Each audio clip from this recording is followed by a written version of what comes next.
Well, you all know that I love an IKEA doona cover moment, and today is going to be another adventure in creating clothing out of this gorgeous pink and orange stripy one that I picked up a little while ago. There are a few matching sets flying around at the moment. It seems to be the outfit of the season, and so I really want to have a go at doing it myself.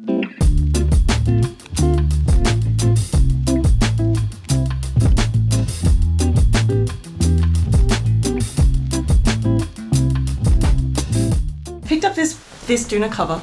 Okay, first a note on terminology. I had some people challenge me on whether doona is an actual word, and it is a word in Australia. I'm going to put a little clip or insert or something or screenshot of the Australian word doona.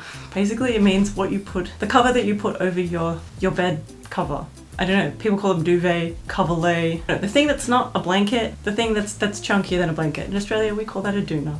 So this is a doona cover, and it is pink and orange, and I love it. I bought it because there is a fabric website that I really like their fabrics from, and I would buy their fabrics, but I really hate the way that they put together their pricing. They price it by the half meter, which is just really annoying because it's like, oh wow, that's only $25 a meter. No, it's $25 for half a meter. Just make it $50 a meter and I might buy a meter. But I don't like that they're trying to like trick you into buying more fabric, or they're gonna shortchange you on the quantity you think you've bought. Anyway, I bought this, it was kind of cheaper. The idea today is to make a matching top and trousers, and I'm hoping that I'm going to have enough left over for maybe a dress or a skirt as well. I obviously have too many clothes in my wardrobe, but I just can't stop sewing stuff, so you all get to benefit from that. Let's go dive into the pattern stash and see what is helpful from that pile of stuff, because yeah, I don't think I have. Anyway, let's just go. Let's go. Let's go. Come on, let's go. The fabric that I'm using is the SLÅNHÖSTMAL doona cover from IKEA. It's this beautiful pink and orange stripe, 80% cotton, 20% viscose, has a lovely drape. It looks great, feels nice on the skin. That's part of the reason that I bought it. Also, way cheaper than buying however many meters of fabric. You also know that I always start off with a sketch. I'd sketched something a while ago and I decided to redraw it because I was having a bit of a different idea about the top. After looking at the sets that are available online and the sort of style that I wanted to go for, I decided to change this top from a cropped version into a longer line version, and then I'm borrowing from Lucy's Lemons, her design where she has the slits up on the side seams. The pants are going to be a simple wide leg pant with no pleats at the front, only darts, so I'm going to have to kind of mash that together to get it to work with the patterns that I have from my stash. I had another idea for the top to make it sort of a tie front situation, but I decided to leave that on the shelf for a future project. Sometimes I have too many ideas and I realized that I don't need to put every single idea into the one garment. As for the patterns I'm using, I'm combining the top portion of a McCall's trouser pant with the wide leg version of the Vogue pants, and then what I'm going to do with the top is use my Vogue top pattern that I have that I used also for my tablecloth top, and I'm going to delete the peplum and extend the darts and the whole length of the top and try and figure out how to make the side seams be open. To start off with, I opened up the whole piece of fabric and then I folded it in half, and I kind of cut these little chunks to length just to make it a little easier to deal with for the overall fabric parts. For the pants, I'm just laying out the two different pattern pieces on top of each other, and I'm just going to try and merge the upper part of those two together so that I can have the wide leg of the Vogue pattern meeting the more fitted and without the dart upper part of the McCall's pattern. I bought this single size of the doona cover and I kind of regretted doing that because I didn't have quite enough width to cut both pant pieces on the same section, which is kind of annoying. I used up a little bit more fabric than I would have hoped, but that was okay because I just used parts of those offcuts for the top. That's something I'll definitely keep in mind in the future when I'm buying a doona cover to use as fabric. I'll probably just buy the double as default. I find the cutting out and preparation of a pattern process to be the most tedious and annoying thing, and it honestly holds me back from starting so many projects. But what I am trying to do more and more is to be a little bit more refined and a little bit more deliberate with what I'm doing. That includes not skimping on cutting out the interfacing as I'm going. Sometimes I just leave this step out and then I get annoyed with myself because I have to go into my cupboard and get the interfacing out. But I interfaced the waistband facing pieces, which I was very happy that I did. And then it was on to figuring out a new sort of pattern piece for the top. I'm using my trusty yellow trace that I still have left over from architecture school. If you don't have some of this, you can just use baking paper, just some sort of paper that you can see through so that you can trace over the pattern piece that you have.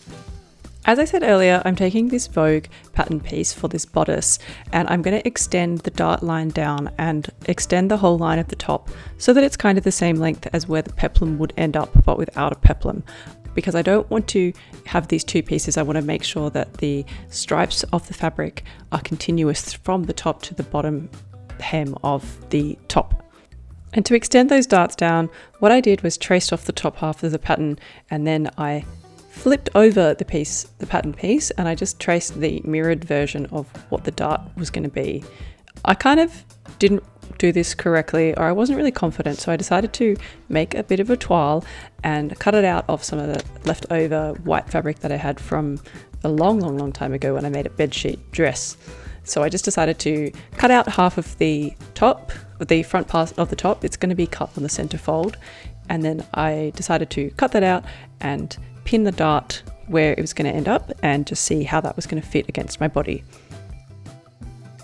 I'm very glad that I did this because I realized that the dart that I made was way too extreme, and it wasn't going to flow nicely to the rest of the top. Here's me having a little dance. I figured out that I needed to make the dart about half as deep as I had made it on this initial version, and so what I did was I just took a small little guess about how that was going to be, and I just updated my pattern piece to make sure that that the real thing was going to be as I had intended, which was with that narrower sort of dart.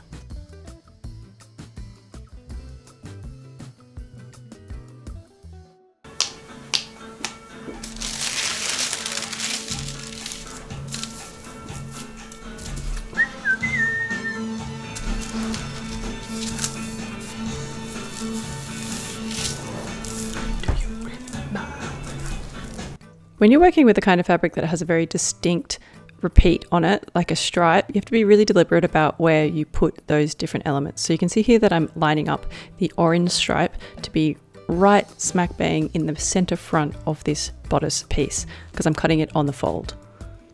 I chose to put the orange at the center front rather than the pink because the orange has a much bolder read when you are looking at the fabric. It draws your eye, and so I wanted to make sure that wherever those stronger orange lines were landing, that was going to be in a flattering position, and I felt like having the orange run down the middle and where it ended up being on the darts, it kind of gave a lot of structure and a nice feeling with the fabric that just seemed to work with the style that I was going with. Similarly with the back pieces, there's going to be a zipper running down the center back, and so I marked out where the stitching line was going to be for that so that I could line up exactly half of the stripe plus the seam allowance that I needed to make sure that that stripe was going to be a full stripe running straight down the middle of my back and the middle of my front. I was working on this project over what I would call the summer holidays, and so I was trying to take my time and just try and do things as I wanted to do them. It took me several days to make both of these garments, you could say, because I kept flipping back between which one I was doing. So I started with the top, and then I switched to the pants, and then I switched back to the top, and so on and so forth. You can see here I'm watching the cricket in the background while also doing a bit of sewing, which I think is just two of my favorite things combined. If you don't understand or like Test cricket, well, let me tell you, it is just the best accompaniment to sewing. And if there's anyone out there who agrees with me, I would love to hear from you, so please leave a comment. The next thing to figure out was to make some facings for the top, because the original pattern just uses a bias tape to finish off the armhole and neckline edges, and I feel like I wanted to have a little bit more of a polished and refined feel to this top, so I wanted to make some hidden facings. And I did that by tracing off the pattern pieces along the neckline and the armholes, and then I think I made them be 2.5 inches wide. So you can see I'm just using my little sewing gauge to trace along the shape of the neckline and the armholes to get those shapes to then cut out of interfacing and of the fabric. If you are going to make your own facing pieces, pattern pieces, make sure you also copy over where the grain line of the fabric is running, because that's going to affect the way that the fabric sits along your body. I found using the lines on my cutting mat as a guide to be very handy, so I would line up the grain line marking on the pattern, and then as I'm tracing off the facing piece, I'm going to just use the same line alignment from my cutting mat to mark out where the grain line of the fabric is. Another little touch I'm giving this is to mark out where the stripes are landing on the main bodice pieces, and then I'm transferring those onto the facing pieces so that the stripes are going to line up on the front and the back, so that there's not going to be any weird sort of lines or fabric showing through underneath when those when the facings, are turned to the inside of the garment. And of course, if you're making your own facing pieces, it's best to stabilize them with a bit of fusible interfacing as well. So that's what I'm doing here. And to talk you through the whole process, what I did was attach the bodice pieces at the shoulder seams first, and then I'm going to attach the neckline facing piece. And then after I sew the side seams, that's when I'm going to do the armhole facings, because I want that to be a very neat seam finishing underneath my armholes. I don't want there to be too much weird fabric overlapping. I think it's important to do this in this sequence, doing the neckline first and then sewing the side seams and doing the armholes when they're already together as one big, circle. Another tip that I learned from Lorenza the Label, who I follow on Instagram, who shares lots of tips about sewing and fashion, is rather than notching your facings when you're going to turn them inside and understitch, she recommends just to trim them to be really, really small. And I think that this makes for a very, very neat finish, and I'm going to do this forevermore in my garments because it is just a nicer way of finishing that off. You don't see any weird notches underneath. Next, I'm basting the side seams because I haven't quite figured out where I want them to be closed to and then have those sort of side slits. So I just basted it down to about my waist and tried it on just to see where I wanted those things to land. I realized that the stripes were landing really neatly at the side seams and they were lining up so well with the pants.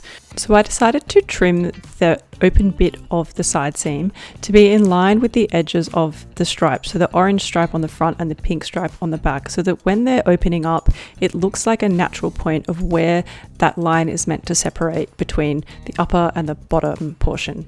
Next, it was time to insert the zippers for both the pants and the top. I stupidly bought a pink zip for the pants because I couldn't remember, and I didn't have the garment with me when I went to buy the zippers, so I might change this out to an orange one later on.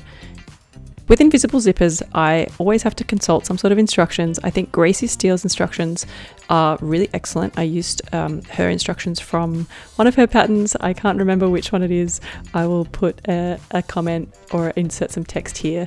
But until I had read her instructions, I had just gone straight with stitching down the invisible zipper, but she recommends to baste it on first, which is definitely very handy. I don't have an invisible zipper foot, so I use my buttonhole foot because I find that the grooves on the back give somewhere for the tape to actually open out into, and it feeds quite well through my machine. I'm not going to give a full tutorial on inserting an invisible zipper here, but I will give a tip that when you are stitching one in, make sure that you are following the right alignment of the teeth. I try and make sure that my needle is landing almost exactly on or just inside of the second line of little dots that I'm going to point out in this image that I took. It's kind of hard to show in a video format, so here is a still image. This is where you want to try and be landing your stitches for a neat and tidy invisible zipper insertion. After trying on the trousers, I realized that I wasn't very happy with how that front stripe was lining up, so I decided to take a little bit of space out of the crotch seam along the front. The back is fitting lovely. My belly was doing some weird shit around this time. I don't know if it was just lots of eating and enjoying myself over Christmas, but yeah, these pants were kind of tricky to fit, and I was kind of beginning to regret not putting in any pleats in the front to sort of allow for a bit of fluctuation along the way. But not to fear, I'll probably mostly wear these pants with the top over the top, so it's going to hide any of that weirdness that might be going on from time to time.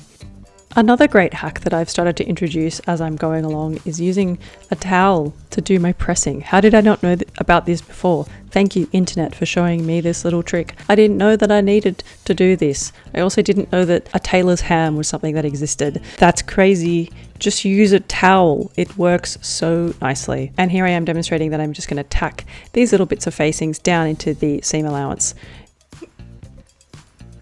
For the side seams, as I said, the bottom portion is going to be an open sort of slit. So I'm pressed open the seam, and then I'm just going to fold under the little finished edge, the overlocking edge, and I'm just going to top stitch straight over the top to give that really neat alignment to the open part of the side seam slit on the top. And this video just seems to be full of sewing tips.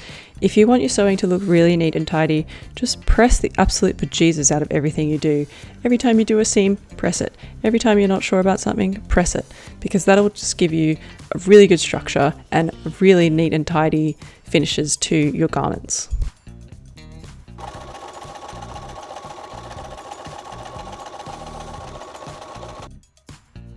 Just as I did on the top, I tried on the trousers and I realized that the alignment of the stripes was a little bit weird on the side seams and on the inner seams.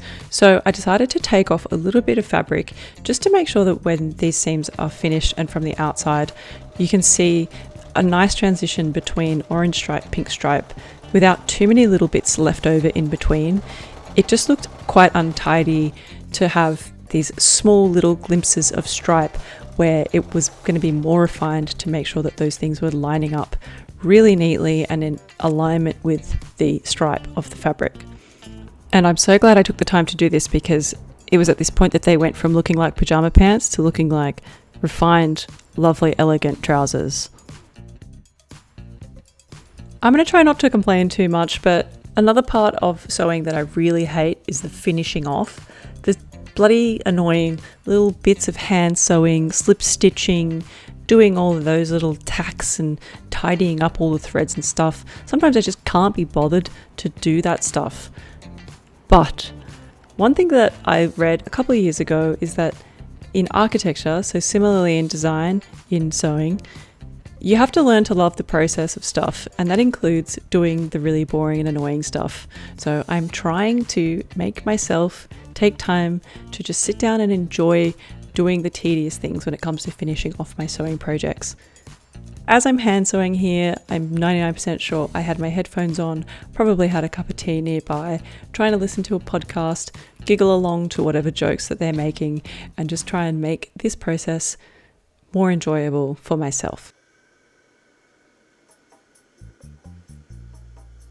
That being said, I don't mind doing hems. I think they're kind of fun, and it is obviously the last thing that you do on a garment, so it just brings that anticipation of finally having finished a big project.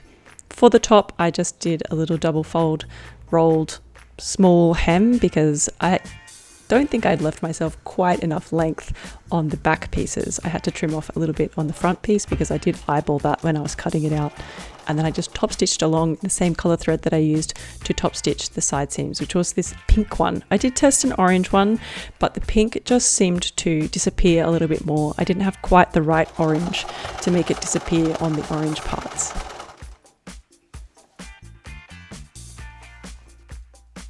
Then for the hem on the trousers, I had to even out the hem of each side because somewhere along the way I might have cut something out a bit dodgily and the length was a bit all over the place. So I gave it an initial trim just by lining up all of the front and back pieces and the side seams just to make sure that everything was going to be in alignment. And then after the first trim, I decided to give it another trim using another tip that I learned from the internet about hemming pants. And that is to make the hem at the front of your pants slightly shorter than the hem at the back of your pants. And this makes so much sense because for girls who've got booty, the back of the pants is going to come up a little bit more than the front of the pants if you just had a straight across hem. So here you can see I'm just taking off a little bit of height from the front, and you'll see how this turns out in the final result. I think I'm going to use this in future for any kind of long wide leg pants that I'm making because this turned out to be so nice. Let me show you in a minute. First, I'm going to stay stitch along the bottom of the hem because that gives me something to hold on to and a nice neat little line to press up against as I'm doing that first press. Then the second press, I'm using my sewing gauge to make sure that my hem is even all the way around. I can't remember what hem I did. You can see it's quite wide here though.